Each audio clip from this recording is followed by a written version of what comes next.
Hello students, good evening. Moonlight coaching centre में आप सभी का स्वागत है। जैसा कि इस समय हम लोग अध्ययन कर रहे हैं एक्टिव वॉइस से पैसिव वॉइस बनाना, और इस समय वर्तमान में हम देख रहे हैं कि दो ऑब्जेक्ट वाले सेंटेंस का एक्टिव वॉइस से पैसिव वॉइस में किस प्रकार परिवर्तन किया जाता है। जैसा कि मैंने आपको बताया था कि ऑब्जेक्ट आपके दो होते हैं, डायरेक्ट और इनडायरेक्ट। तो पिछले वाले क्लास में आपने देखा था कि हम दोनों ऑब्जेक्ट से पैसिव वॉइस बना रहे थे। इनडायरेक्ट ऑब्जेक्ट को सब्जेक्ट मान के पैसिव वॉइस बना रहे थे, तो कहीं पर डायरेक्ट ऑब्जेक्ट को सब्जेक्ट मान करके पैसिव वॉइस बना रहे थे। आइए इसी क्रम में आगे बढ़ते हैं, देखते हैं कि और कैसे पैसिव बना सकते हैं, किस रूपरेखा में आपका एक्टिव आएगा। तो ध्यान दीजिए, आपका जैसे एक्टिव है, सबसे पहले क्या आ जाएगा? सब्जेक्ट। सब्जेक्ट के बाद क्या आएगा? वर्ब। उसके बाद आपका क्या आ जाएगा? Direct object. डायरेक्ट ऑब्जेक्ट के बाद क्या आ जाएगा आपका? टू या फॉर। उसके बाद फिर आपका क्या आ जाएगा? Indirect object. Indirect object. इस रूपरेखा में एक्टिव आ गया। यहां पर जो वर्ब आएगी, हो सकता है कि ओनली मेन वर्ब आए, और हो सकता है कि ऑक्सिलरी वर्ब के साथ मेन वर्ब आए। तो मेन वर्ब आएगा तो निश्चित रूप से या तो सिंपल प्रेजेंट में होगा या तो सिंपल पास्ट में होगा। अगर ऑक्सिलरी वर्ब के साथ मेन वर्ब आएगा तो किसी भी टेंस में जा सकता है। अब इसका हमें क्या बनाना है? पैसिव। तो जैसे ही इसका हम पैसिव बनाएंगे, तो अब जरा ध्यान दीजिए कि इसके पहले जब आपने एक्टिव में देखा था तो सब्जेक्ट था, वर्ब था, पहले इनडायरेक्ट ऑब्जेक्ट था, बाद में डायरेक्ट ऑब्जेक्ट था। वहां पर टू या फार का प्रयोग नहीं किया गया था।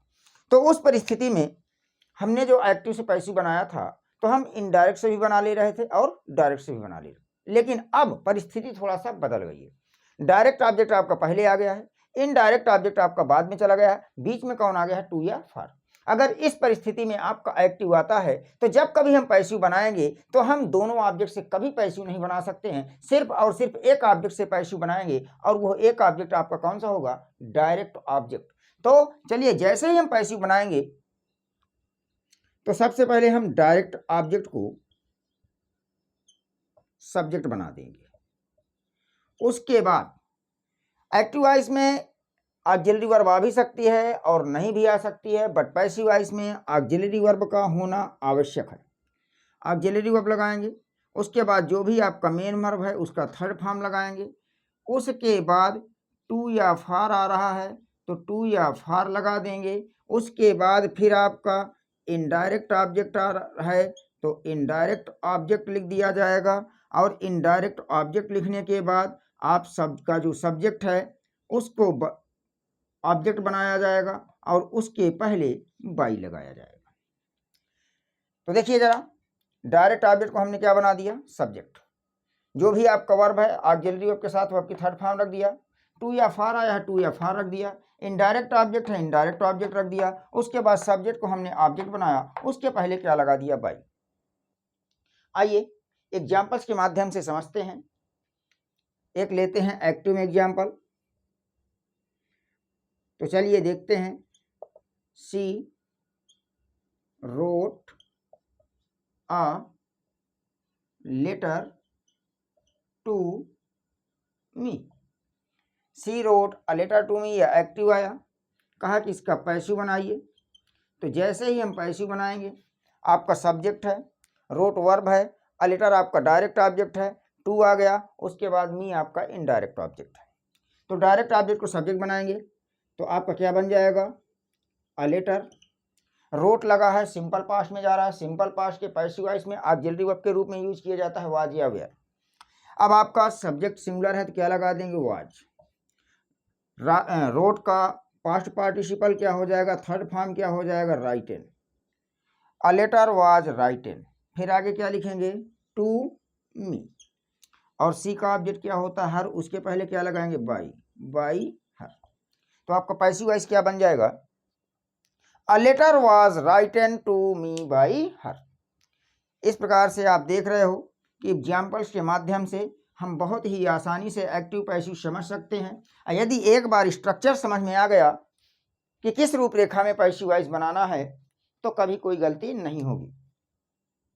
जैसे एक सेंटेंस और लेते हैं। My uncle bought a bicycle for me. My uncle bought a bicycle for me. का इसका पैसिव बनाओ, तो जैसे ही पैसिव बनाएंगे, अ बाइसिकल आपका ऑब्जेक्ट है, इसको सब्जेक्ट बनाएंगे, a bicycle.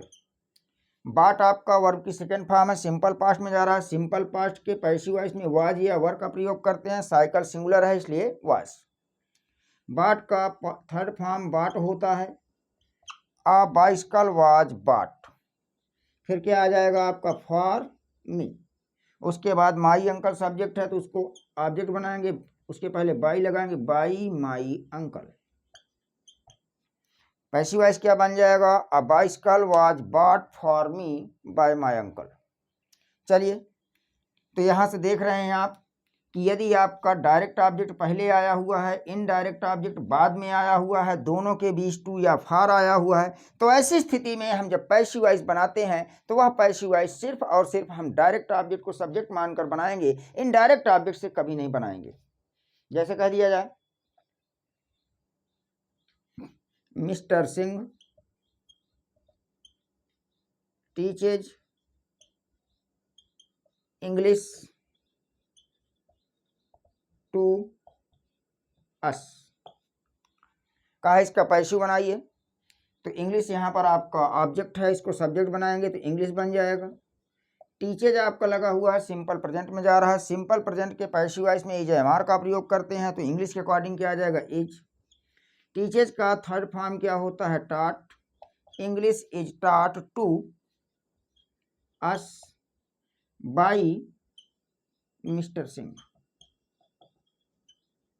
English is taught to us by mister Singh.